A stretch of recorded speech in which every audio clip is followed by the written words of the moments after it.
donde habíamos dejado. Confirmame, profe, ¿hay 82 chicos en el aula? O digamos 80, porque seríamos más nosotros dos. Sí, hay 81 ahora. Y Ujú. tenemos unos en la sala de espera que acaban de ingresar. Bueno, 8:25 ya no entra más nadie, ¿no? Porque es bastante tiempo le damos. Por ahí van a ingresar algunos que los desconecta internet y quieren volver a ingresar al aula. Pero ya ingresan directamente ellos. Sí, a veces les pide que le deje el ok y a veces entra solo. Es medio, pero bueno, Bueno, vamos bien. continuamos. En relación a todo lo que hemos venido diciendo del tema del rubro caja y banco, con relación a los controles de ingreso de fondo, de egreso de fondo, de custodia de los mismos, una vez que el auditor realiza todas las revisiones necesarias para poder formarse una opinión del rubro, llegamos a la conclusión que existen algunas afirmaciones que son producto del trabajo del auditor y que están relacionados con la integridad. Cuando nos referimos a una afirmación de integridad, significa que todas las transacciones que ocurren o que pasan por el rubro caja y banco están contabilizadas en el periodo objeto de la auditoría, y el corte de transacciones que se hizo con respecto a los ingresos y egresos que están relacionados al cierre del ejercicio, todas las operaciones se encuentran incluidas dentro del juego de estados contables, es decir, que no quedó ninguna operación sin contabilizarse. Eso habla de integridad, es decir, todas las transacciones, todas las operaciones que se hicieron a través del rubro caja y banco se encuentran íntegramente contabilizadas en el periodo del cual estamos haciendo el objeto de la auditoría, que es la fecha de cierre, producto de que el corte de transacciones que se hizo, tanto de ingreso como de egreso de fondo, es correcto. Bien, otra afirmación a la que tenemos como conclusión de los controles que se hacen es el de validez y veracidad. Validez está relacionado con los saldos bancarios y de efectivo en caja. Representa el dinero, ya sea que se encuentra tanto en los bancos como dentro del ente respectivamente. Es decir, todas las transacciones que dieron origen a estos movimientos de fondo se encuentran debidamente autorizadas, y los saldos, como les digo, existentes tanto en las cuentas bancarias como el dinero existente en caja es realmente el único que hay. Esto habla de la validez y de la veracidad de las conclusiones en relación a las afirmaciones a las que llega el auditor una vez realizados los controles. Entonces, integridad es el primero, que está relacionado con que se han incluido todas las operaciones del ejercicio. El de validez y veracidad, que representa que los saldos expuestos en caja y banco son los reales, son los que existen dentro de la empresa, y que se encuentran, que surgen, digamos, de todas las transacciones que se encuentran debidamente autorizadas. Otras dos afirmaciones a las que el auditor arriba también, una vez concluido su trabajo, está relacionado con el tema de la medición. Esto quiere decir que todas las transacciones que se han registrado y medido de acuerdo a su naturaleza y normas contables aplicables, digamos, cuando hablamos de los criterios de medición, quiere decir que los criterios establecidos por las normas contables se han aplicado todos. Es decir, que los saldos, por ejemplo, de moneda extranjera y la determinación de resultados por diferencia de cambio, diferencia de cotización, surgen luego de haber aplicado los criterios de medición establecidos por las normas contables. Entonces, cuando habíamos hablado del criterio de evaluación o medición de los rubro caja y banco, habíamos dicho que era por su valor nominal, por la plata que existía en pesos argentinos, tanto en caja como en banco, Pero si había moneda extranjera, el criterio que teníamos que seguir es establecer su valor de cotización en pesos a la fecha de cierre de ejercicio y proceder a la medición de esta cuenta para obtener una diferencia de cambio o una diferencia de cotización si así realmente lo hubiera.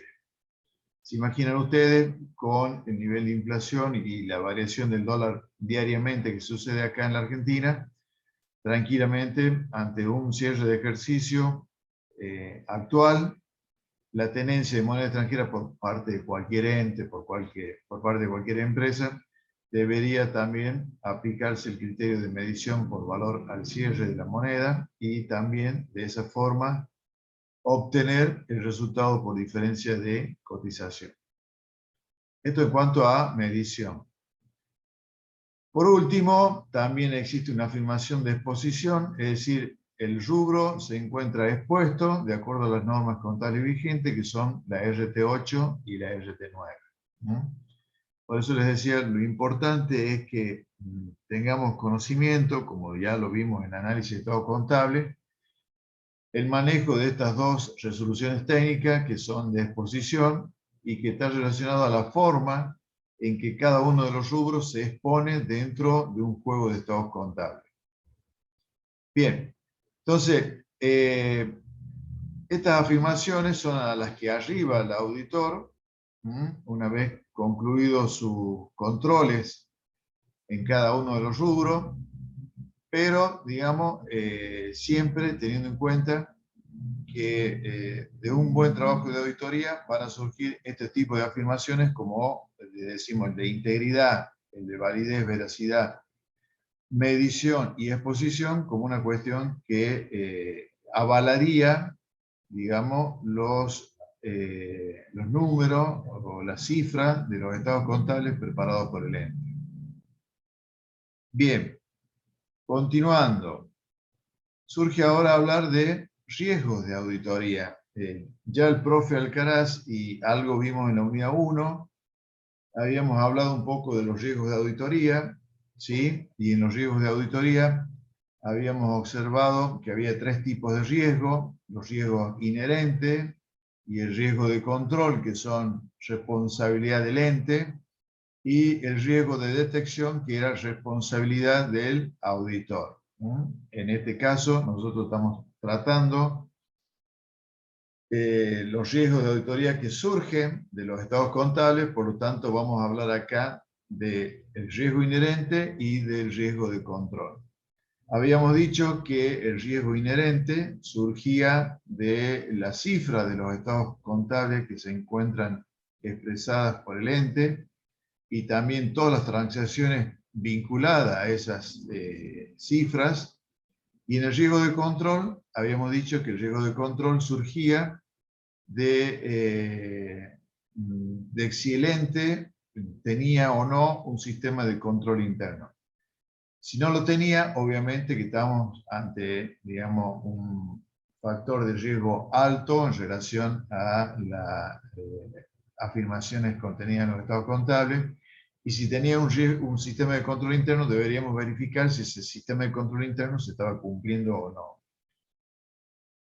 Entonces, vamos a ver acá algunos ejemplos que tienen que ver con los riesgos de auditoría, tanto inherente como de control, y que están justamente vinculados con la operatoria del ente.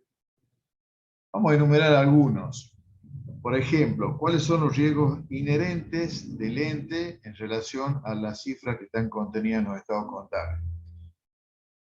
La primera, existen muchas y variadas transacciones en efectivo. Es decir, si ustedes recuerdan, en la clase anterior yo les había dicho a ustedes que como procedimiento de control de auditoría, siempre era conveniente, o lo más conveniente, digamos, es que todas las operaciones que se hagan de salida de fondos en una empresa se hagan mediante cheque o a través de un sistema de fondo fijo. Y lo mismo, todos los ingresos de dinero que entran al ente se hagan por transferencia o mediante la entrega de cheques por parte del cliente. Entonces, si en una empresa no se cumple ese principio y existen muchas muchas y variadas transacciones en efectivo, estamos ante un riesgo inherente en cuanto a que si la cifra que figura como encaja en el estado contable puede llegar a ser real o no. En cambio, si nos manejaríamos todo, como dijimos, con cheque, es muy probable que la cifra del estado contable de existencia de efectivo en caja sea lo más real posible, porque representaría la existencia de algún pequeño fondo fijo o alguna caja chica, y no, digamos, que represente muchos movimientos de efectivo si es que no se lleva el sistema de pagar con cheque. Entonces, cuando en una empresa encontramos que existen variadas o muchas transacciones en efectivo, es muy probable que encontremos algunas situaciones de fraude, o que a veces, digamos, si no hacemos un buen arqueo de caja al cierre, no represente el saldo de la cuenta caja el dinero que había existente a la fecha de cierre de ejercicio. Esto quiere decir hablar del riesgo inherente con relación al efectivo. También es un riesgo inherente propio de la empresa si existen grandes variaciones de las cotizaciones en moneda extranjera, como la que está ocurriendo actualmente en nuestro país. Generalmente el dólar está cambiando todos los días, así como cambia el dólar de cotización todos los días. Obviamente todo el resto de las monedas extranjeras también cambian, si estamos hablando de euros o si estamos de otro tipo de moneda. ¿Por qué? Porque la Argentina tiene un proceso de evaluación diario que va haciendo que la cotización de la moneda extranjera vaya cambiando todos los días. Entonces acá es importante tener en cuenta esto, que en el contexto en el cual nos encontramos, el auditor deberá verificar que todos los saldos que contiene la cuenta, diferencia de cotización o diferencia de cambio, se encuentren, digamos, efectivamente bien calculados, ¿no? Bueno. Otro problema de riesgo inherente relacionado con la empresa es que existan problemas de liquidez de los bancos con los cuales el ente opera, con lo cual puede darse el caso que en algún momento la empresa tenga que recurrir a otros bancos porque los bancos con los cuales opera están sufriendo algún proceso de crisis de liquidez, ¿no? Otra cuestión fundamental es que dentro de la empresa exista un gran volumen de cuentas bancarias y obviamente con ellas firmantes, por lo tanto el auditor deberá extremar medidas como para que conocer el movimiento de esas cuentas bancarias y quiénes serían los firmantes, ¿no? Entonces, no es lo mismo que una empresa tenga una sola cuenta bancaria a que tenga distintas cuentas bancarias, obviamente, en distintos bancos, ¿no? El control, obviamente, tendría que ser por parte del auditor de incrementar tareas a los fines de que los saldos que se exponen en el balance como saldos de las cuentas bancarias sean los que efectivamente corresponde declarar. Bien, otro riesgo de auditoría relacionado con el riesgo inherente y con la empresa es que puede existir dentro de la empresa cambios de cuentas bancarias y firmantes en forma frecuente. Entonces, acá el auditor debiera estar, digamos, alerta, atento, digamos, a que si la empresa cierra cuenta bancaria en un banco y abre otra, verificar que esos movimientos en las cuentas que teóricamente se van cambiando hayan dejado de cesar y no existen más. Y también estar muy atento a quiénes serían los cambios que existen con respecto a los firmantes de esas cuentas, por el solo hecho de estar siempre hablando o indagando a la persona responsable, que sea la que, digamos, pueda explicar los movimientos que existen en las cuentas. Por último, el último riesgo inherente con relación a la empresa podría decirse que exista un inusual incremento de transacciones y de importes de las mismas en fechas cercanas al cierre del periodo o en fechas posteriores. Siempre es muy probable que a la fecha de cierre de ejercicio se trate de encubrir o a veces, digamos, hacer algunos tipos de operaciones vinculadas a cuantificar los resultados que puede llegar a tener una empresa. Entonces el auditor debiera estar atento a verificar esas transacciones y los importes de las mismas, que suelen ser de carácter extraordinario o anormales, si se les quiere decir, porque a lo mejor se involucran cifras de una buena envergadura. Entonces, es importante esto, que el auditor a la fecha de cierre de ejercicio verifique que no existan algunas operaciones que le llamen la atención porque no son frecuentes en cuanto a las operaciones normales y habituales que puede tener un ente. Y todo este tipo de maniobras se hacen con el fin de encubrir alguna situación con relación al manejo de fondos, o también tiene que ver con los resultados que puede obtener un ente. Bien, esto, vuelvo a repetir, son todas cuestiones que tienen que ver con riesgos inherentes y que están relacionados con operaciones que realiza el ente normalmente en el ejercicio contable. Vamos a ver ahora cuáles son los riesgos de control, es decir, los riesgos de control interno que puede tener un ente y que el auditor debiera estar atento justamente para verificar si se cumple con las normas de control interno o no, o si se cumplen parcialmente. Uno de los riesgos de control que existe por parte de la empresa es que existan partidas bancarias conciliatorias que no se resueltan.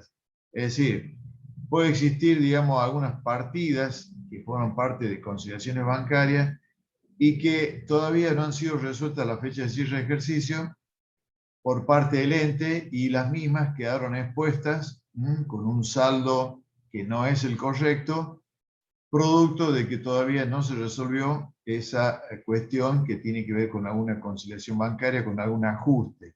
Entonces, es importante acá que el auditor revise todas las conciliaciones bancarias que haga el ente y también verifique que la misma, o sea, la conciliación bancaria ya haya sido hecha, digamos, correctamente. Otro riesgo de control por parte del ente sería que exista una inadecuada salvaguarda de los fondos, es decir, que nosotros habíamos estado hablando anteriormente cuáles eran las operaciones importantes dentro del rubro caja y banco, que no solamente estaba relacionado con el ingreso y egreso de fondos, sino también que debía haber normas relacionadas con la custodia de los fondos. Entonces acá, si en el control interno que vemos en el ente hay una inadecuada salvaguarda de los fondos, es muy probable que el auditor piense que los fondos existentes al cierre de ejercicio, si no hay una buena custodia de fondos, no sean los reales. Por lo tanto, tenga que hacer no solamente el arqueo de caja, sino también tomar otras decisiones vinculadas al control de fondos, a cómo se manejan los fondos, para saber si no hubo fondos que han sido desviados o han sido ocultados. Obviamente por quienes manejan los fondos, ¿no? Por los responsables del fondo. Puede ser el tesorero, cajero o la persona que esté a cargo del manejo del fondo. Otro riesgo de control que puede existir es que hayan existido liquidaciones de divisas o transferencias de fondos y que las mismas no hayan sido revisadas por ninguna persona, obviamente dando lugar a una mala contabilización o directamente que no se hayan contabilizado esas liquidaciones o esas transferencias de fondos. Entonces, una falla de control interno puede hacer que justamente no existan controles sobre todas las operaciones que se hacen en relación a divisas de moneda extranjera y también las transferencias de fondos que se hagan al exterior. También otras operaciones de control serían, con fallas de control, serían que existen cobranzas que no son transferidas en forma inmediata. ¿Se acuerdan ustedes cuando veíamos en Contabilidad 1 la cuenta de recaudaciones a depositar? Operaba como una cuenta puente en aquellas empresas que tenían sucursales. Por lo tanto, esa cuenta puente significaba que la cuenta de recaudación a depositar eran todas las rendiciones de todas las sucursales por los responsables en el manejo de fondos. Entonces, la norma de controlar estas rendiciones por parte de cada uno de los responsables de esas sucursales era que una vez que ingresaba esa recaudación en la empresa, inmediatamente al día siguiente debía ser depositada justamente para llevar un control sobre los ingresos de fondos por parte del ente de esas sucursales y obviamente su posterior depósito en la cuenta corriente. Entonces, puede que existan cobranzas que no son transferidas en forma inmediata a los bancos, ¿no? Entonces, de eso estamos hablando. Entonces, como norma de control interno, de auditoría en una empresa, es que todas las cobranzas de un día sean depositadas al día siguiente. Bien. Otras cuestiones que tienen que ver con riesgo de control interno que suceden en un ente, sean que existan funciones incompatibles y que debieran estar discriminadas. Por ejemplo, las funciones de cobranza y depósito no debieran ser hechas por la misma persona, es decir, la misma persona que cobra no puede ser la misma persona que deposite esos fondos en el banco. Por lo que habíamos dicho, ¿no? La retención indebida de fondos, en las cobranzas, y por todo tipo de maniobra que se podría dar en aquella persona que justamente tiene dos funciones, y justamente si se realizan operaciones de retención de fondos, es muy probable que estas no sean detectadas porque justamente la persona que cobra y deposita sea la misma. Entonces, vuelvo a repetir, si existen funciones incompatibles, inmediatamente el auditor debiera sugerir ese cambio y así de esa forma trataríamos de evitar que se den, digamos, maniobras fraudulentas. Otra función incompatible son aquellas que realiza una persona la confección de las conciliaciones bancarias de las relacionadas con los ingresos y egresos de fondos. Es decir, también si una persona maneja ingresos de fondos y egresos de fondos, los mismos tienen que ver con los movimientos de banco, no puede ser esa persona la responsable de la conciliación bancaria, porque justamente esa persona, si estás cometiendo actos fraudulentos, va a dibujar esa conciliación bancaria a los fines de que no surjan, digamos, forma de detectar esas irregularidades. Por lo tanto, vuelvo a repetir, si hay una persona que maneja ingresos y egresos de fondos, no puede ser la misma persona que esté realizando la conciliación bancaria. Otra función incompatible que podría darse y el auditor debería detectar es que si una persona hace y revisa las conciliaciones bancarias, o sea, no puede, el que hace una conciliación bancaria no puede esa misma persona revisarla. La revisión de esa conciliación bancaria efectuada por una persona debería ser efectuada por otra distinta al manejo del tema conciliación bancaria. Otra función incompatible sería aquella persona que hace todas las tareas de pagar y a su vez también tenga como función registrar en los registros contables de la empresa esos pagos que realiza. ¿Por qué? Porque también acá, volvemos a repetir, habíamos hablado de realizar pagos indebidos o duplicar pagos. Entonces, si esa persona tiene ese acceso a pagar, nadie la controla y a su vez registra lo que hace, nadie la controla, entonces ahí estaríamos, digamos, permitiendo que esta persona haga pagos indebidos y ella misma sea la persona que registre y quedarían esos pagos asentados como correctamente cuando sabemos que están viciados de irregularidades. Otra cuestión también que tiene que ver con una función incompatible dentro de una empresa sería que exista una persona que maneje también el tema de las divisas y a su vez también exista como función de ella misma el registro de esas operaciones en moneda extranjera. Entonces, así como vimos el anterior, el de pago y registro, también sería el caso y que existe una persona que maneje todo el tema de divisas, si se trata de una empresa obviamente que exporte o importe, y a su vez también tenga el manejo de los registros contables. Debiéramos buscar separar esas funciones. Bien, he enumerado, digamos, cuáles serían los riesgos que existen dentro de una empresa con relación a las cifras que están dentro de los estados contables, tanto los inherentes como de control. Es importante que el auditor pueda detectar alguna de estas incompatibilidades o alguna de estas fallas dentro de la empresa y que sirva de base para dar su opinión una vez que obtenga elementos de juicio que avalen o no las cifras que están contenidas en un juego de estados contables preparado por una empresa.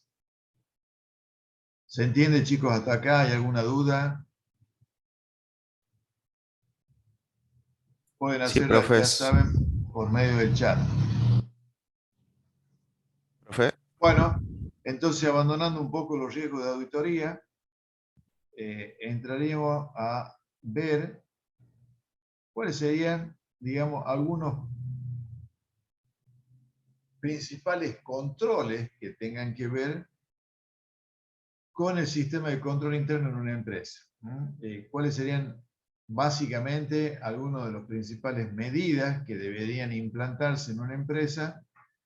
Tipo, digamos, dependiendo del tamaño, la cantidad de personal que tenga, la naturaleza de sus actividades, los activos que están involucrados, el grado y el costo de los controles que se implanten, pero que en definitiva ayudarían a que no existan, digamos, riesgos dentro de la empresa cuando, digamos, se debieran exponer en los estados contables las cifras relacionadas con este rubro. Entonces, habíamos dicho que este es el rubro en el cual existe más posibilidad de cometer fraude y por lo tanto, digamos, el auditor o los auditores debieran poner mayor énfasis en el control de todas las operaciones de ingreso y de egreso de fondos.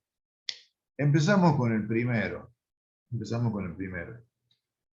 Una de las principales medidas de control interno estaría dado por que la empresa debiera preparar presupuestos o proyecciones de ingresos anualmente. Es decir, es importante que una vez que se aprueben el juego de estados contables por parte de la asamblea de socios o accionistas, que juntamente con el balance venga también un anexo en donde se explique la preparación de presupuesto o proyecciones de ingresos y egresos de fondos para el ejercicio que estamos auditando. Entonces, de esta forma, a la empresa, digamos, le sirve más o menos tener una estimación de cuáles van a ser los ingresos de fondo y cuáles van a ser los egresos de fondo que va a tener un ejercicio.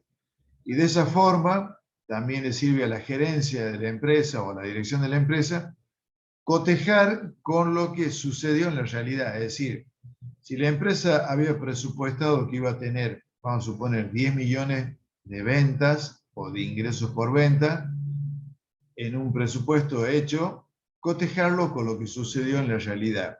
Si en la realidad sucedió eso, digamos, podríamos hablar de que la empresa estimó y no hubo desvío de riesgo de ingreso de fondos. Pero si en lo que presupuestó es muy distinto a lo que realmente aconteció, lo real, habría que ver dónde puede estar la falla en relación a lo que se ha presupuestado como ingreso con lo que realmente ha ocurrido. El mismo análisis sirve para los egresos. Si la empresa ha presupuestado una cantidad determinada de fondos como egreso, comparado con la realidad, deberíamos ver si se ajustan o no lo presupuestado. Si no se ajusta, debiera verificar dónde ha ocurrido la falla, obviamente si se ha gastado más de lo que se ha presupuestado, ¿eh? Si ha salido más fondo de lo que se ha presupuestado. Entonces, Esto ayuda mucho, como les digo, a la gerencia o la dirección de una empresa a corroborar lo que está ocurriendo con la empresa en cuanto a lo presupuestado y en cuanto a lo que se dio realmente.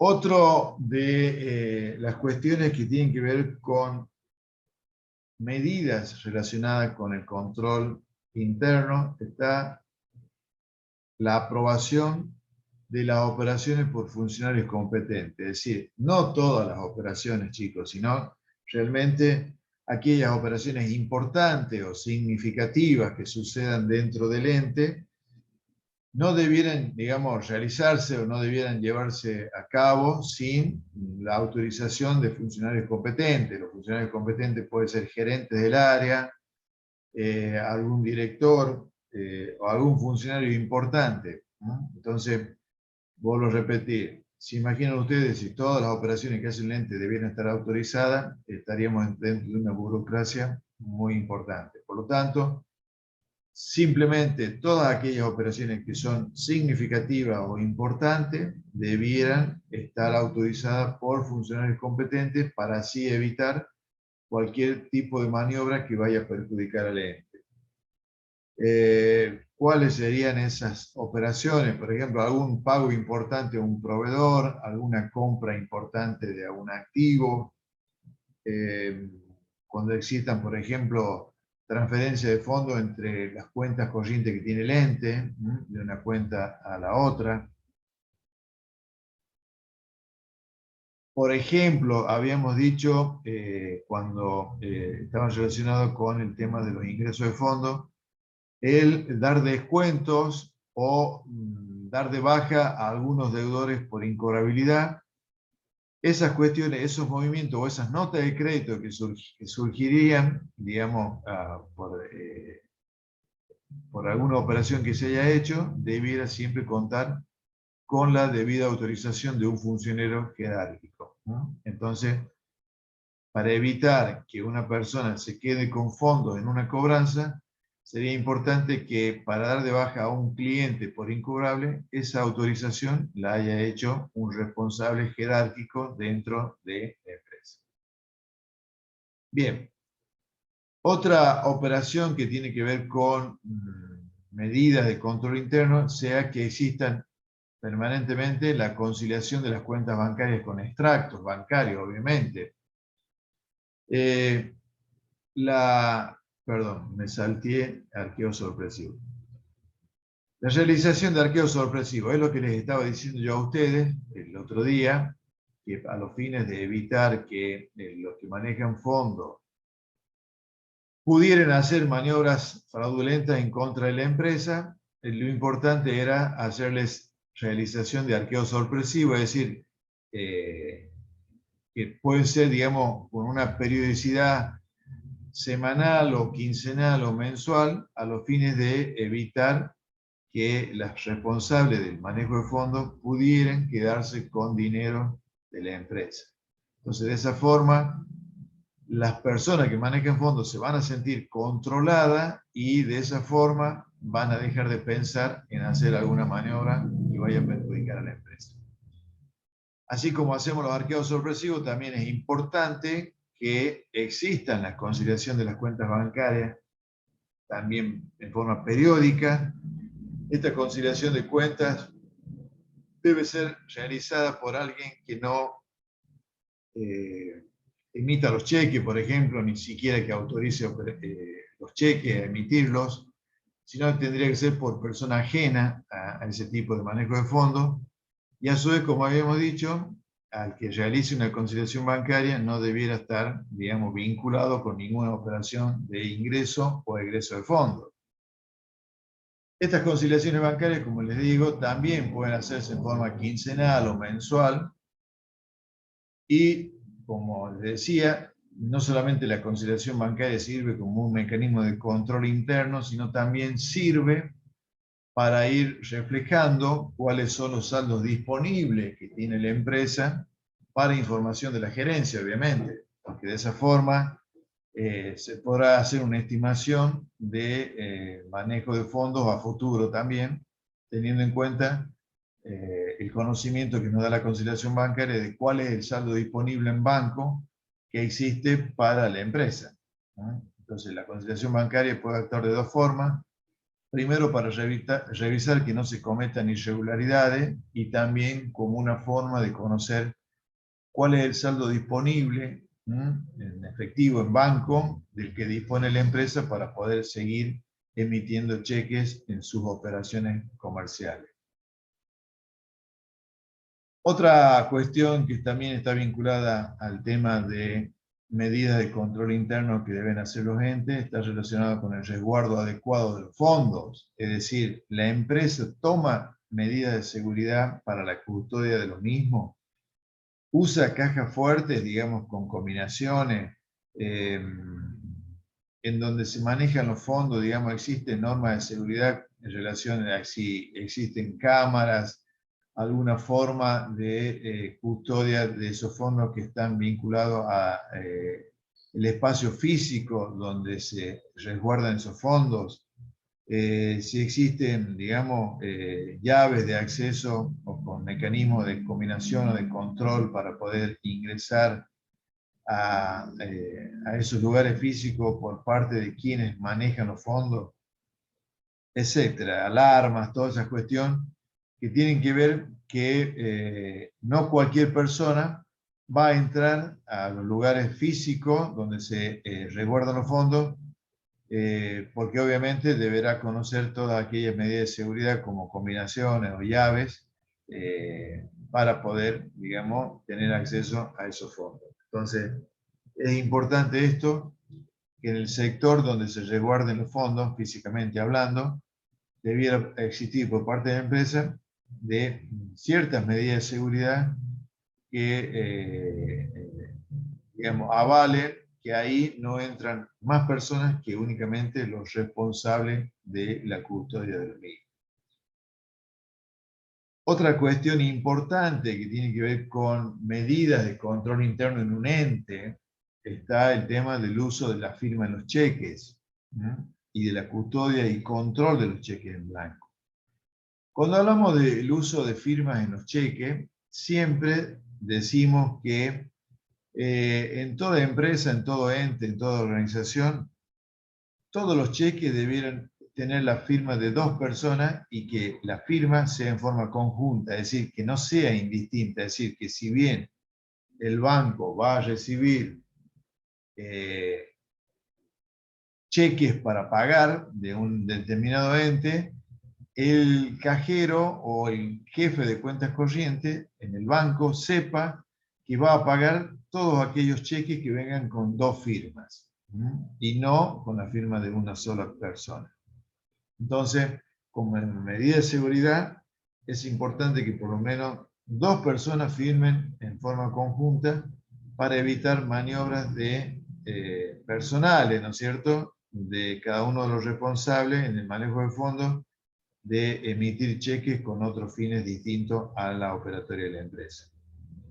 Después también está el tema de los cheques en blanco. Existen casos donde hay entes donde al tesorero o al cajero se le entreguen a diario las chequeras y obviamente se lleve siempre un control de cuáles son los cheques que quedan en blanco al cierre de una jornada, y que al día siguiente se le reponga esa chequera a quien maneja fondos, donde se corrobore que el último cheque, el primer cheque en blanco que se registró el día anterior, obviamente sea el primer cheque en blanco que figure al día siguiente para la emisión. Eso sería llevar un control de los cheques que quedan en blanco de una chequera. Por ejemplo, si estamos usando una chequera, la chequera habitualmente tiene 25 cheques, ¿no?, o a veces puede hacer caso que una chequera también tenga hasta 50 cheques. Entonces, lo que se hace es corroborar cuántos cheques en blanco quedan en cada chequera al final del día, que son la misma cantidad que debieran existir al comienzo del día siguiente. Por lo tanto, esas normas de control interno se debieran, digamos, verificar diariamente por o para evitar que entre el cierre de un día y la apertura del día siguiente alguien haya cometido la sustracción de algún cheque en blanco y obviamente se preste para que haga con ese cheque en blanco alguna maniobra de fraude. Bien.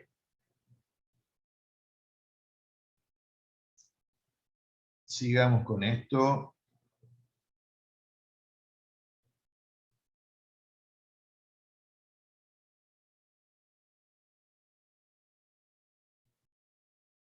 Sigamos hablando de los controles que puede haber en una empresa.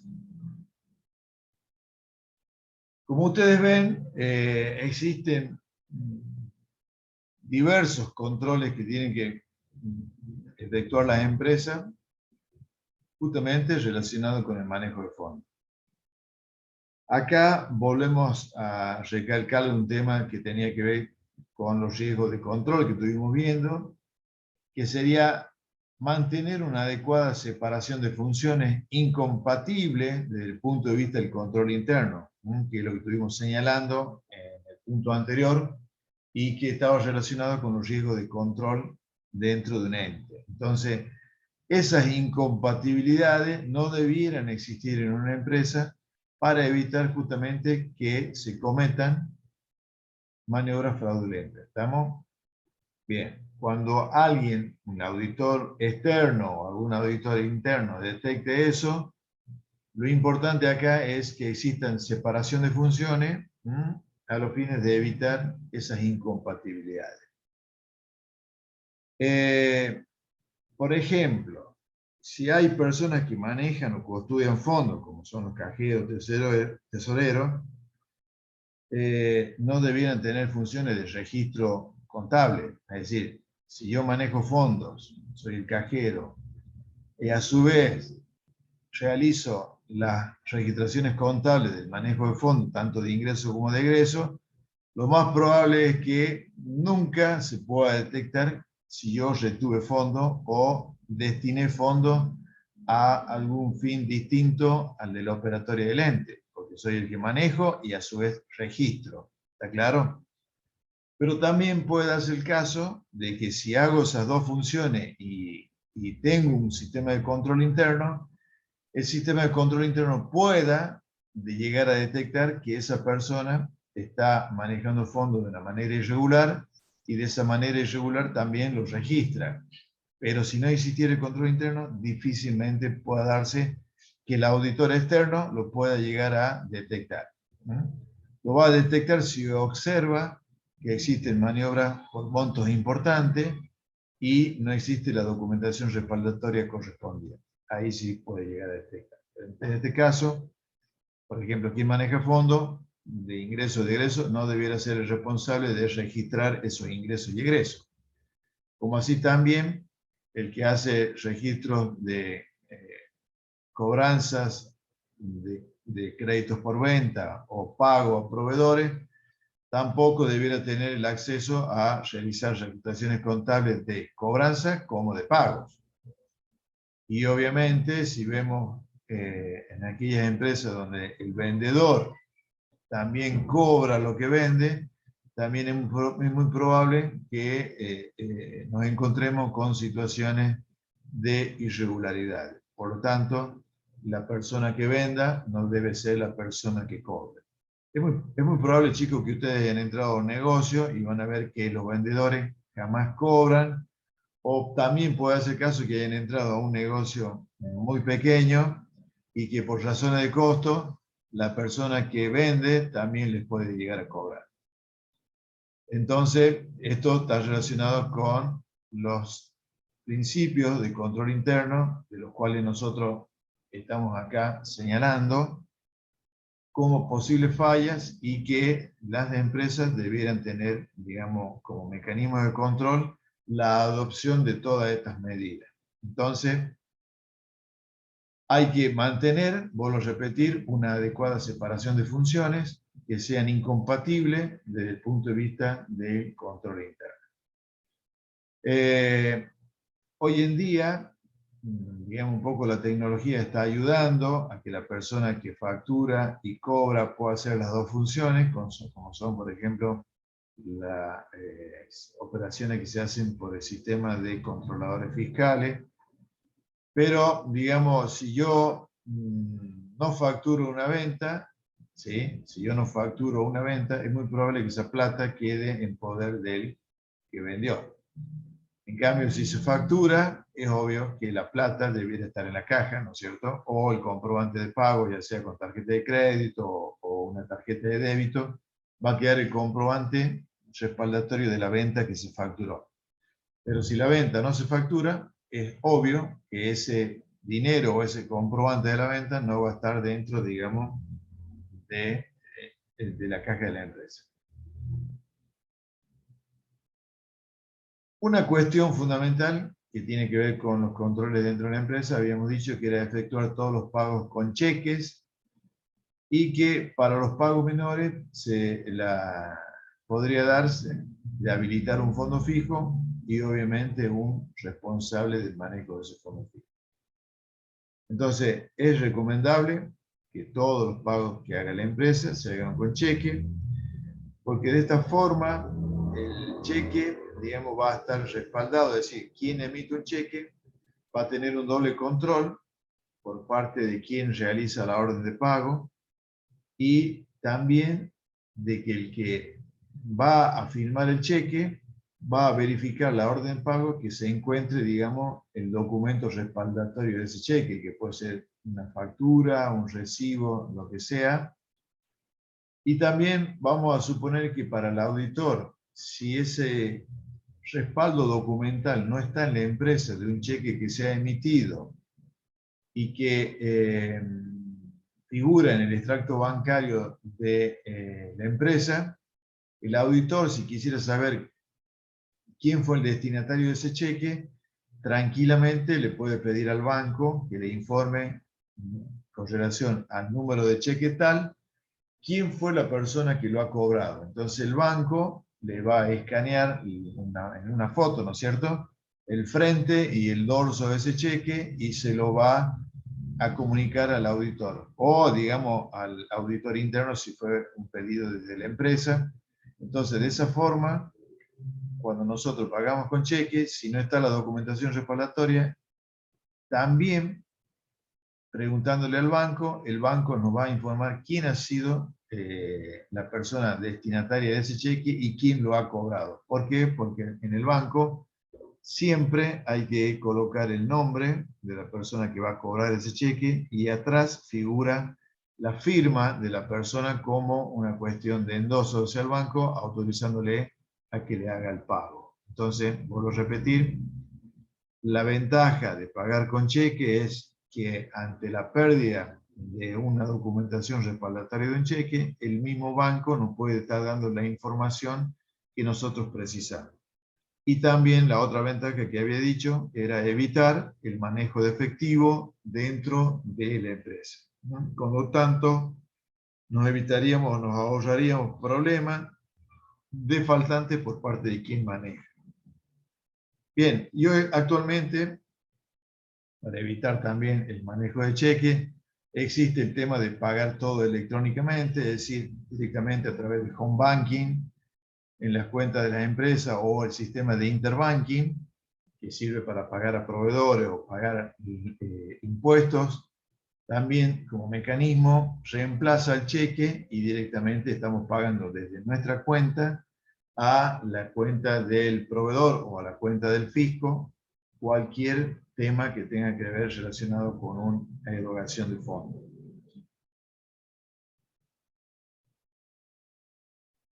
Bien, otra cuestión que está vinculada al tema de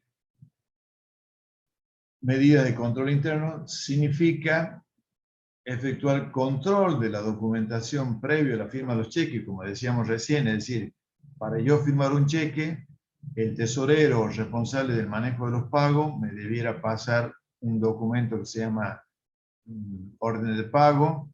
Esa orden de pago debiera venir con un legajo, que sería la nota de pedido efectuada al proveedor, el remito de la mercadería que llegó, la factura de la misma, y yo con eso el ingreso a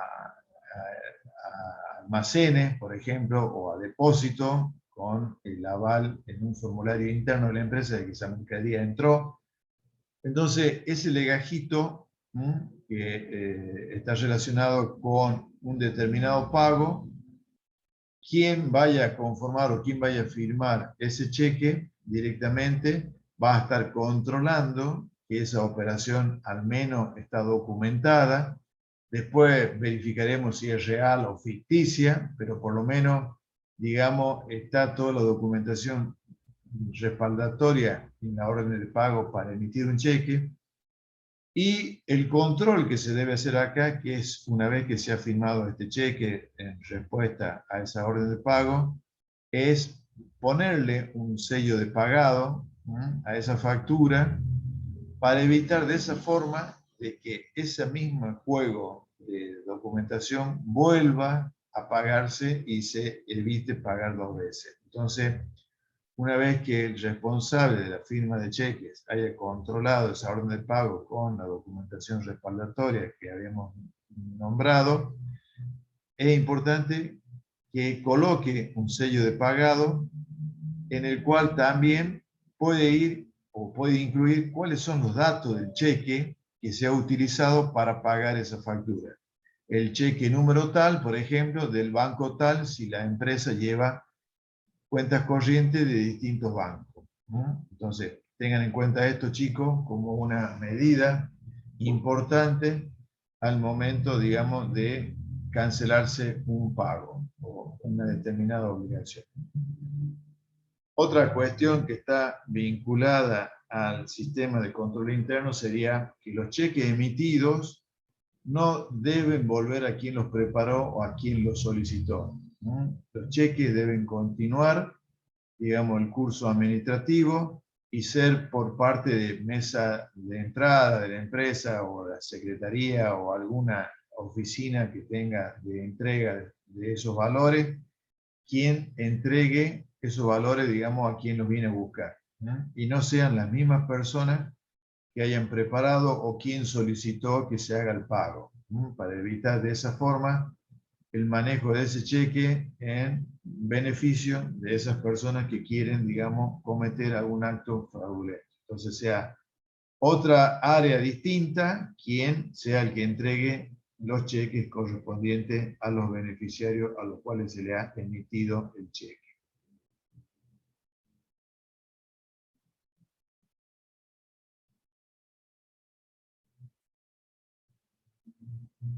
Ustedes van tomando nota, ¿no es cierto, chicos?, de que existen numerosas medidas con relación a cuestiones de control interno y que a medida que aumenta el tamaño de la empresa o aumenta las operaciones, el número de operaciones o transacciones, mayor control se debe hacer, obviamente. Mayor, casi la cantidad de medidas deben estar, digamos, relacionadas con las que vimos, casi como que a mayor empresa, mayor volumen de operaciones, todas estas controles debieran efectuarse normalmente.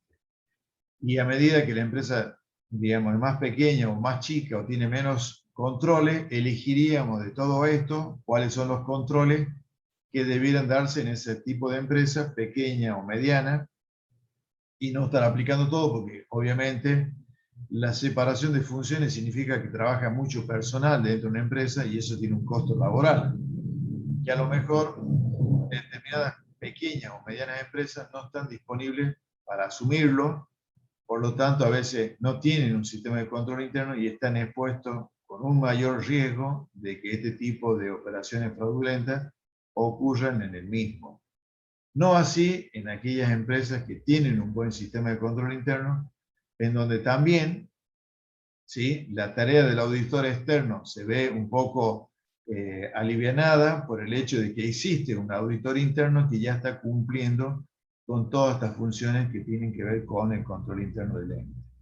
Entonces, el auditor externo se va a apoyar mucho en los informes que hace el auditor interno para la empresa y en relación a eso le va a dar mayor veracidad a los a las afirmaciones, es decir, a los números que contienen las cuentas que se presentan en un estado contable.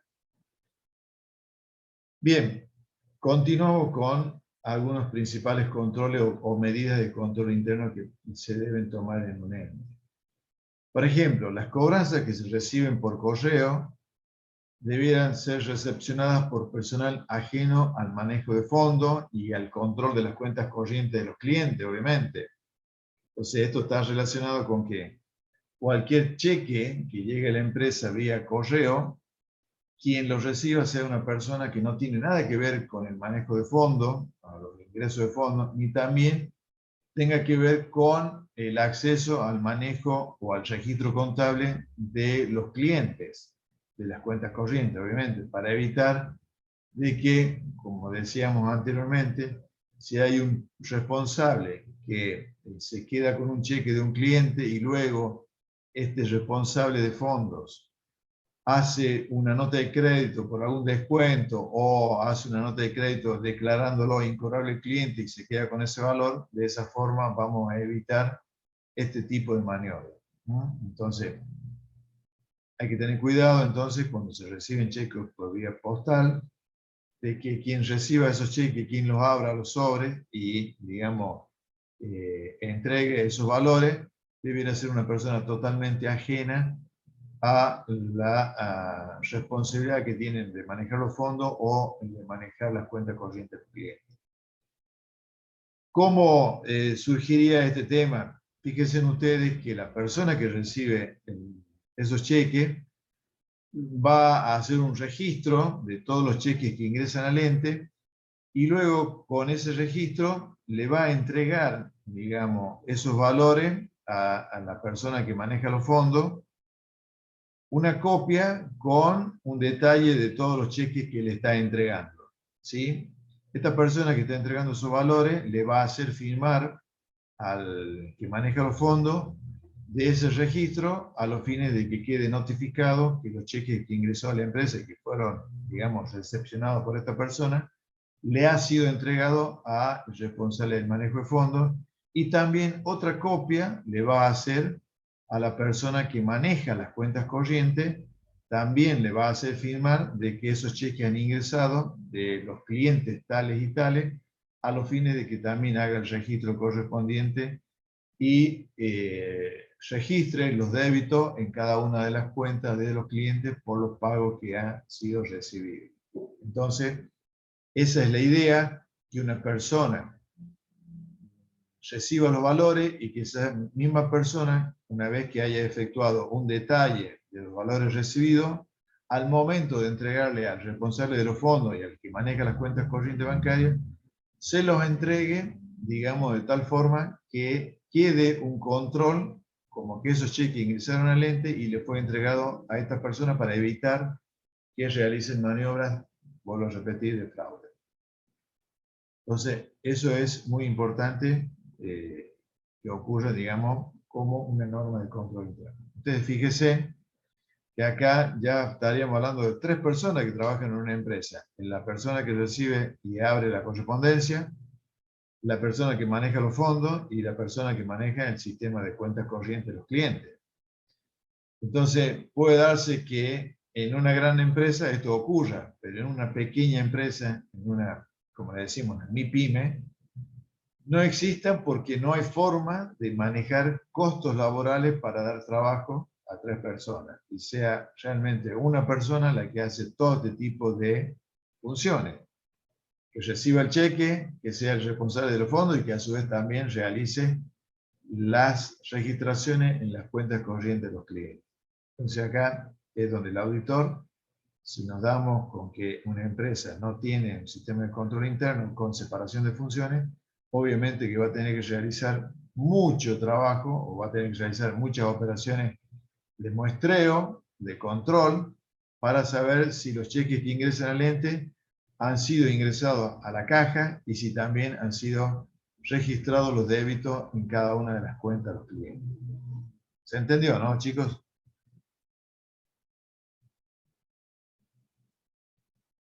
Sí, profe. Sí, Bien. profe. Sí, profe.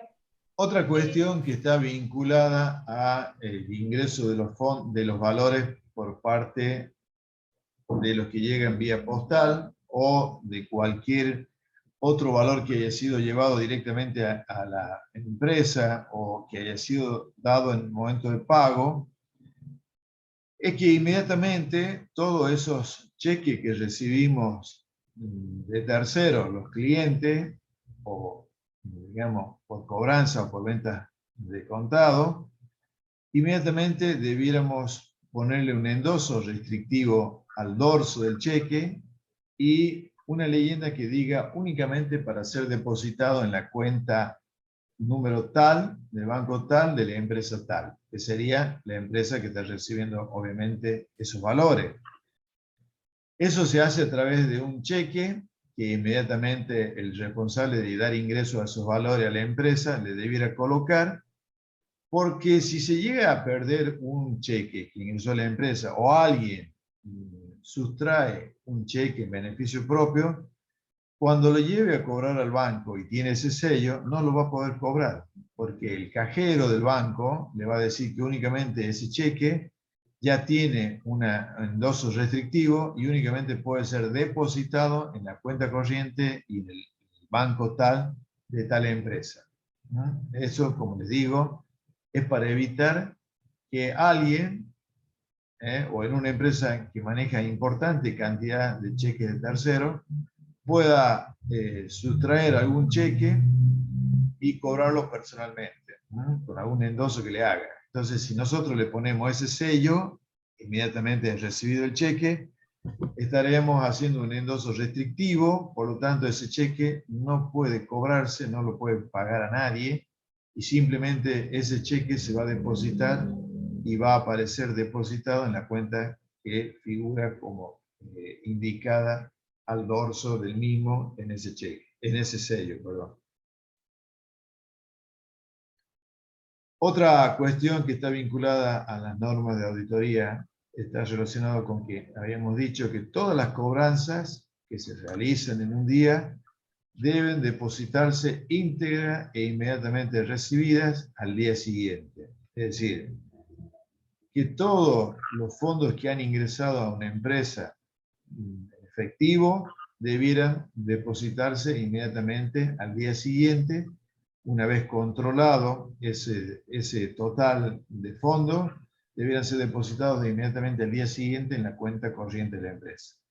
Lo mismo pasa con todos aquellos cheques que recibimos corrientes, que no sean diferidos, de fecha diferida obviamente, debieran depositarse inmediatamente también al día siguiente. Sabemos que los cheques diferidos no pueden depositarse o cobrarse hasta tanto llegue o se respete la fecha indicada en dicho cheque. Entonces, tengan en cuenta esto, que todo ingreso de fondo o de valores corrientes que ingresen en un día a una empresa, por norma de control interno, debieran depositarse íntegramente al día siguiente en las cuentas corrientes de la empresa. Obviamente que si la empresa maneja distintas cuentas corrientes, se debieran registrar o se debieran llevar registro cómo va a ser, digamos, la distribución de los fondos que han ingresado un día, cómo va a ser la distribución de esos fondos en las distintas cuentas corrientes que pueda tener una empresa. También acá, como digo, debe dejarse registrado cómo se ha procedido para la distribución y quién es el responsable de la empresa que ha avalado o que autoriza que esos fondos sean distribuidos de esa forma en las distintas cuentas corrientes bancarias. Bien. También es importante, habíamos dicho, que la empresa, ante, digamos, alternativa de que todo lo que se ingresa se deposite y que todos los pagos se hagan mediante cheque, también es importante que la empresa pueda adoptar para el tema de movimientos de fondos de menor cuantía, la adopción de un sistema de fondo fijo, que eso ya lo hemos visto en Contabilidad 1, como el funcionamiento, en donde se va a emitir un cheque a nombre de un responsable, ese responsable va a manejar, digamos, el efectivo, y así sucesivamente irá rendiendo cuenta de ese manejo de fondo denominado caja chica o fondo fijo, y todas las reposiciones, sabemos, una vez efectuada la rendición, se efectuarán con cheque, ¿no? Para de esa forma llevar registrado todo el movimiento de fondos que existen dentro de la empresa con un debido control.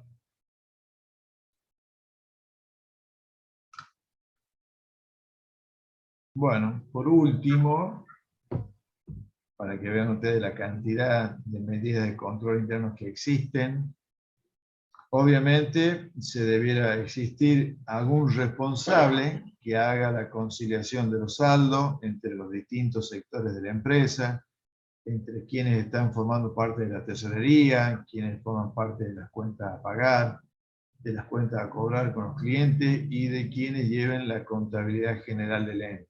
Entonces, es importante también que existan controles para ver si los informes de tesorería que tienen que ver con cobranza o pagos hayan sido registrados por los responsables de cuentas a pagar o de cuentas a cobrar, y que a su vez también hayan sido registrados por quien lleva a cabo los registros contables del ente, en este caso el libro diario. Entonces, de esa forma vamos a evitar que tengamos las registraciones correspondientes al día en la empresa y actualizadas. Después también, como habíamos dicho, también existe la posibilidad de controles independientes dentro de la empresa a través de un sector ajeno que se llama auditoría interna. Es decir, en aquellas grandes empresas existe un departamento que se llama de auditoría interna, que es el departamento que controla todos los movimientos dentro de la empresa, no solamente de fondos, sino también que hacen controles sobre las áreas comerciales, de ventas o de compras, en los almacenes o depósitos, cómo se lleva todo el tema del stock. Es decir, controles que... ¿Cómo? ¿Alguien me habló? Como ser, digamos, una forma de poder tener, digamos, un control sobre todas las operaciones que haga el ente. Esto se da, estos controles independientes se dan en todas las grandes empresas, ¿no? Que pueden costear, como les dije yo, un sistema de control interno. También debería existir redes conversacionales entre los mismos integrantes de la empresa, es decir, que existen, digamos, un buen diálogo para poder tener confianza en las tareas que cada uno realiza en los distintos sectores. Y también, por último, el personal que trabaja en la empresa debiera trabajar con una autonomía responsable a que, digamos, esto le lleve a cada uno de los que trabajan en la empresa a trabajar sin miedo, a trabajar responsablemente, sin miedo a que una auditoría interna lo llegara a sancionar por alguna omisión o alguna, digamos, alguna decisión que haya tomado y que la misma no sea correcta. Entonces acá es importante que el personal tenga una autonomía para trabajar y que el trabajo que desarrolle lo haga sin miedos. Obviamente el castigo, ¿no? Bien. ¿Preguntas hasta acá, chicos?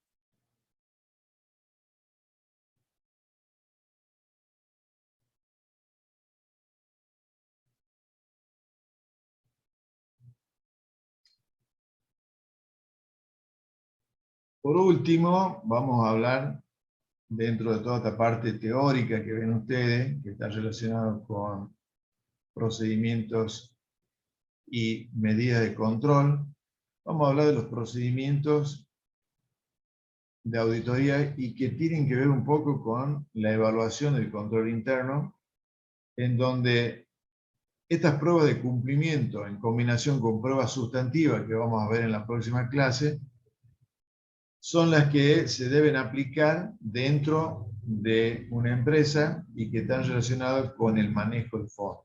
¿sí? Por ejemplo,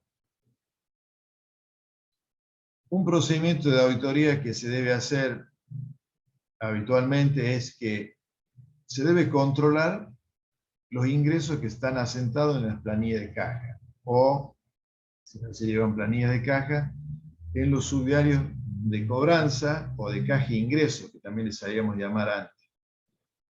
¿Cómo vamos a controlar esto? Es decir, nosotros debemos controlar que todos los ingresos que se han registrado, tanto en las planillas de caja e ingreso, o en los subdiarios de cobranza o de caja e ingreso, debiera tener su documentación de respaldo, es decir, los recibos de cobranza o las facturas de venta de contado. Obviamente que no toda la documentación va a estar plegada a la planilla, sino que es muy probable de que esa planilla, contenga un anexo de cuáles son los recibos o los números de esos recibos o facturas de venta de contado que dan respaldo a la cantidad de fondos ingresados en un determinado día o en un determinado mes, y de esa forma nosotros corroborar que todo lo que se ha emitido en recibo y todo lo que se ha vendido de contado en facturas de venta se encuentran ingresados a la empresa. ¿Dónde se van a dejar reflejado esto? En la planilla de caja de ingreso que maneja un tesorero o en un subdiario de caja de ingreso, ¿sí? Entonces, este control es importante que lo hagamos porque, también ayuda a que el tesorero o el responsable de manejo de fondos evite hacer algunas operaciones de retención de cobranzas. Bien, otra cuestión que está relacionada con procedimientos de auditoría sería si la empresa usa controladores fiscales, como habíamos dicho, controlar que esos ingresos de caja con la cinta testigo que emite la registradora, que son los informes Z. Todos los días las empresas emiten un informe Z al cierre del día y lo que se hace es controlar todas las ventas que se han hecho en ese controlador fiscal. Va a haber ventas a crédito, obviamente, por lo tanto, debieran figurar detalladas como ventas a crédito, y por aquellas ventas de contado, va a haber un control sobre el efectivo que existe en caja, sobre las tarjetas de débito, los cupones de tarjeta de débito, y también sobre aquellas operaciones que le llamamos operaciones con tarjeta de crédito en un solo pago, que son también como si fueran operaciones de contado. Se entendería que todas aquellas facturas de crédito están dadas por operaciones en las cuales las tarjetas pueden asumir cuotas, 3, 6, 12, 18, o bien puede ser que la empresa tenga algún registro en fichas de cliente en donde se maneje internamente y que obviamente las ventas a crédito efectuadas debieran identificarse con el nombre de cada cliente para corroborar que se ha, realizado las operaciones correctamente y también, más que todo, con aquellas operaciones de contado, que la plata que existe en caja, más las tarjetas de débito o crédito de un solo pago, coincida con esas ventas que figuran como ventas de contado. También es importante controlar la correlatividad numérica de los recibos y las facturas emitidos, es decir, esto se debe hacer también periódicamente, que la numeración de los recibos no haya sido adulterada, ni tampoco de las facturas, para evitar, como les digo yo, siempre la retención de fondos, ya sea con las cobranzas de una venta a crédito, o bien con alguna factura de alguna venta de contado. Una cosa que me omití de decirles cuando estábamos hablando recién de los controles de medidas de control relacionados con control interno, ustedes habrán visto que en los bancos, como también en muchas empresas, en los supermercados o en algunas empresas donde se manejan importantes fondos u operaciones diarias, que existen cámaras que están filmando los movimientos que realizan los cajeros. Esto a los fines de evitar, como les digo yo, maniobras por parte de los cajeros, o bien, fíjense ustedes que si existe algún robo, alguna acción de robo por parte de algún delincuente hacia la empresa, por lo menos ayuda a identificar a las personas que han participado de esos hechos delictivos, ¿no? Entonces lo hacemos como un doble control, para detectar posibles maniobras de quién maneja los fondos y también para detectar quiénes serían esos delincuentes que cometerían acciones de robar, y con esto ayudaría por lo menos a detectar quiénes serían los responsables. Bien, seguimos con los procedimientos de auditoría. Volvemos a redundar en esto, que las cobranzas recibidas por correo debe existir una separación de funciones entre el personal que recibe la correspondencia, el que abre la correspondencia, del que deposita los fondos y de quienes registran la cobranza en la cuenta del cliente. ¿Cómo se hacía esto? A través de un registro con un detalle de los valores ingresados por parte de quien es responsable, y que en el momento de entregar esos valores le debiera hacer firmar a quien le entrega un detalle, y quien entrega debe manifestar una conformidad con una firma en el registro que le llevó la persona que recibe esos valores. Lo mismo pasa con quien registra la cobranza en las cuentas corrientes. Otra cuestión que estaba bien, ya habíamos hablado, que está como una prueba de cumplimiento, es verificar que las cobranzas se hayan depositado en forma íntegra y observar la acreditación luego en el extracto bancario de la empresa. ¿Por qué les digo esto? O sea, primero es verificar que se depositen en forma íntegra, y luego verificar que eso que vimos, ese comprobante que vimos en forma íntegra que dice el depósito, sea el que quede reflejado en el extracto bancario. Hoy en día esto ya es, digamos, casi como que pasa desapercibido, porque justamente no hay forma de hacer maniobras de carácter manual. ¿Qué quiero decir con esto? Que a mí me tocó vivir algunas experiencias en donde antes se hacía así un depósito bancario: se llenaba un formulario del banco con el monto del depósito que se iba a efectuar, y luego se prestaba eso para maniobras. Si la persona que depositaba era la misma persona que hacía la conciliación bancaria o llevaba los registros contables de la empresa. Les cuento esta experiencia, que obviamente ya no se da porque no ocurre más así, de llenar un formulario en el banco en forma manual, sino que ese episodio ocurrió de esta forma. Una persona que trabajaba en una empresa y que hacía los depósitos, hacía el libro banco, hacía la conciliación bancaria, y a su vez también tenía el registro en el libro diario, efectuaba depósitos, vamos a suponer, por 100.000 pesos, ¿sí? Pero en el banco únicamente depositaba 10.000. ¿Cuál era la maniobra? Que en esa boleta que hacía manualmente, la llenaba de tal forma a que siempre trataba de esconder un cero. Entonces, si en la boleta de depósito decía 100.000 para la empresa, en el banco quedaba registrado como que únicamente habían entrado 10.000 pesos. Entonces, esta persona, en un momento dado, de todas las sustracciones de fondos que fue haciendo, se da con que el dueño de la empresa le dice como que no tenían fondos en el banco para hacer unos pagos con cheque. Entonces ahí surge que el propio dueño de la empresa se pone a controlar todos los ingresos en banco con la respectiva boleta bancaria, y se da con que conoce que el que iba a hacer el depósito registraba un depósito por 100.000 y en el banco entraban 10.000 pesos. Entonces, para que tengan una idea, le pongo como ejemplo la cifra, pero eran maniobras de ese tipo en donde no había control.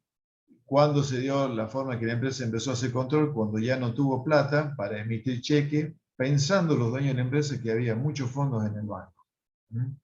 Entonces, esa era una burda maniobra que se hacía antes con el manejo de los fondos que se depositaban en un banco. Por eso pusimos ahí verificar que las cobranzas que se hayan depositado en forma íntegra en el banco y luego observar si eso que hemos depositado figura en el banco por el mismo monto, porque también puede darse el caso de que si una empresa depositó correctamente la plata, vamos a suponer 100.000 pesos, el banco o quien maneja los registros en el banco haya omitido registrarlo por 100.000 y lo haya registrado por 10.000, como un error interno de quien es el responsable del manejo en el banco, ¿no? De este tipo de operaciones.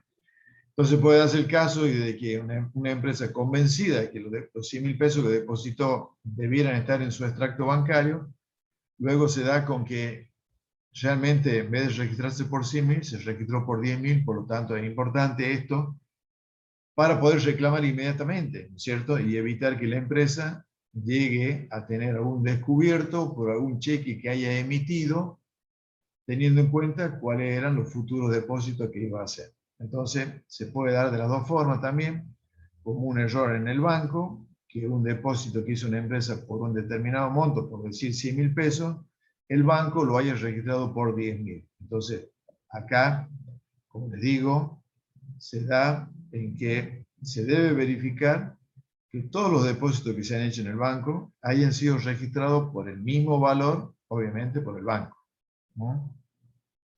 Seguramente, chicos, no va a haber reclamo si la empresa depositó por 10.000 y el banco le acreditó 100.000, ¿no? Ahí seguramente la empresa no va a decir nada, pero sí el banco, en los controles que haga el banco, seguramente se van a dar cuenta de los errores y obviamente lo van a corregir también. Que también se puede llegar a dar, ¿eh? Bien. Vamos a revisar el chat que veo acá. Bueno. Otra cuestión está relacionada con los procedimientos en las pruebas de cumplimiento, verificar que la registración de los importes cobrados en las cuentas de los clientes, ¿no? Verificar que se haya registrado correctamente el ingreso de esos fondos y se hayan, digamos, registrado también los movimientos en las cuentas de los mismos. Otra cuestión que está vinculada a las pruebas de cumplimiento es verificar que todos los descuentos y bonificaciones efectuadas por la empresa a través de los responsables, que existan comprobantes de respaldo, es decir, las notas de crédito correspondientes y obviamente la correspondiente autorización por parte de un funcionario jerárquico. Esto estábamos diciendo cuando hablamos para evitar que una persona haga retención indebida de fondos y a su vez tenga el manejo de las notas de crédito o también tenga la posibilidad de dar de baja a un incobrable, estas operaciones o estos registros debieran ser autorizados por algún funcionario de la empresa.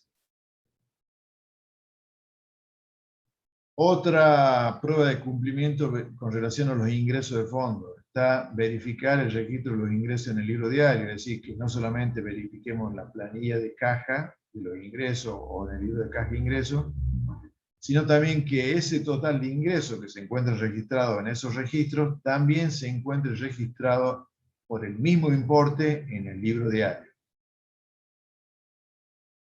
También debemos verificar como prueba de cumplimiento como auditores que la empresa envía resúmenes de cuenta a los clientes a los fines de corroborar que los saldos de las cuentas a cobrar sean realmente los reales y que los clientes hayan, digamos, aceptado o aprobado que esos saldos son los que tienen de deuda con la empresa.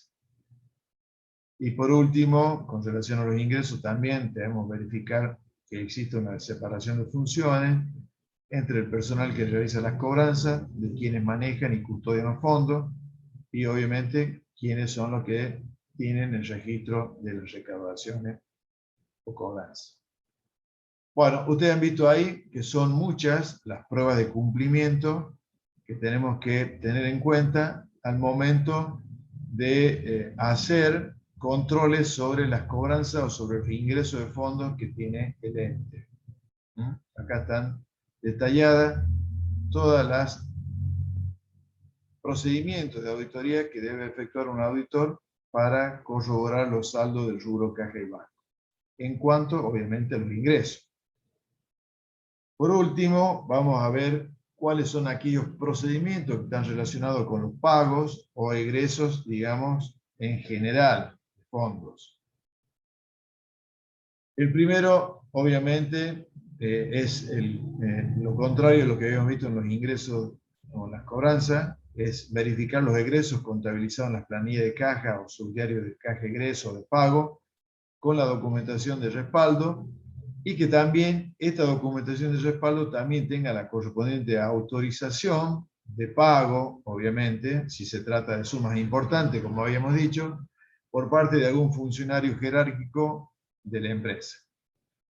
Y también observar que todos los comprobantes que se encuentren formando parte de la documentación respaldatoria de las planillas de caja egreso o del libro de caja egreso tengan el sellito de cancelaciones, tengan el sellito de pagado y también que figure por qué medio se pagó, si se pagó en efectivo o se pagó con cheques o mediante transferencia bancaria.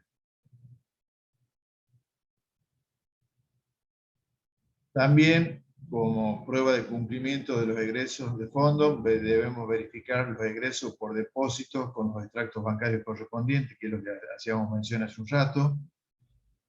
Verificar las transferencias que existen entre las distintas cuentas bancarias de la misma empresa con los extractos bancarios para saber si los fondos que salieron de una cuenta de la empresa entraron a la cuenta a la cual fue enviada, también de la misma empresa, cotejando obviamente con los extractos bancarios. Otra cuestión es que también tenemos que cotejar con las cuentas individuales de cada uno de los proveedores y también verificar si estos proveedores envían resúmenes de cuenta a la empresa para también constatar con los pagos efectuados que se encuentren registrados por los proveedores. También acá debemos verificar que esa registración de pago se haya efectuado en el libro diario y que coincidan por los montos que están formando parte de las planillas de pago, ya sea de planilla de caja egreso o subdiario de caja egreso. También acá corresponde que exista una separación de funciones entre el personal que tenga a su cargo la registración de las cuentas individuales de los proveedores con aquellos que participan de la emisión de los cheques o de los manejos de los fondos que se hagan en efectivo o por medio de transferencias.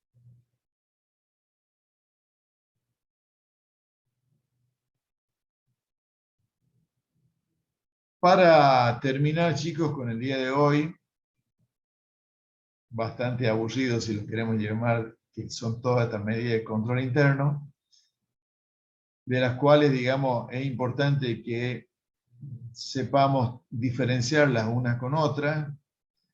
Es material de estudio, chicos, todo esto, es material de estudio. Todas estas cosas preguntamos, no preguntamos como que se sepan de memoria todo, pero sí preguntamos cuáles serían algunas principales medidas de control interno o cuáles serían algunos procedimientos analíticos o pruebas de cumplimiento o pruebas sustantivas, y ustedes debieran identificar cada una de ellas. Dentro de los procedimientos analíticos está lo que se hace generalmente a la fecha de cierre de ejercicio, que son las comparaciones. Los procedimientos analíticos justamente son comparaciones entre los saldos del cierre de ejercicio que estamos auditando con los saldos que hubo en el ejercicio anterior. Es decir, comparamos el saldo que tiene el rubro caja y banco a la fecha de cierre del ejercicio que estamos auditando lo comparamos con el saldo que tuvo el mismo rubro en la fecha de cierre del ejercicio anterior, para ver si hay alguna distorsión significativa o no, o se mantienen generalmente los mismos saldos. Si se mantienen casi parecidos los mismos saldos, deberíamos estar ante la conclusión de que por lo menos se están registrando, digamos, no hay ninguna distorsión, se están registrando todas las operaciones como en el ejercicio pasado, y si hubiere alguna distorsión significativa en el saldo existente a la fecha de cierre con el saldo al cierre del anterior, debiéramos verificar qué ha pasado, digamos, con las operaciones que se hicieron los últimos días de ambos cierres de ejercicio, para evitar de esa forma que se hagan maniobras para en perjuicio de la empresa, obviamente. También se puede cotejar o comparar los desembolsos y cobranzas con los presupuestos efectuados por la gerencia, que lo habíamos nombrado anteriormente. Siempre es importante contar con esos presupuestos efectuados por la empresa, las proyecciones que tiene de ingresos y de egresos, y luego también compararlos con lo que realmente sucedió en el ejercicio. Y también se puede relacionar el monto de las cobranzas con las ventas, es decir, comparamos qué relación existe de las cobranzas del ejercicio con las ventas totales del ejercicio. Y también es de la misma forma con la del ejercicio anterior, para ver si ese porcentual se mantiene uniforme o si el mismo ha variado significativamente. Si ha variado significativamente, son las alertas que el auditor puede, digamos, a pensar que pueden existir algunas maniobras con el manejo de los fondos y así realizar controles más exhaustivos o más rigurosos, si se le quiere llamar. Bueno, chicos, hasta acá dejamos el tema de la clase de hoy. En la clase siguiente, la del martes que viene, vamos a ver ya las pruebas sustantivas, que son las que habitualmente ocurren cuando hacemos auditoría, y también vamos a ver el programa de trabajo de auditoría del rubro, y vamos a cerrar la clase con una breve, digamos, introducción al tema del rubro inversiones.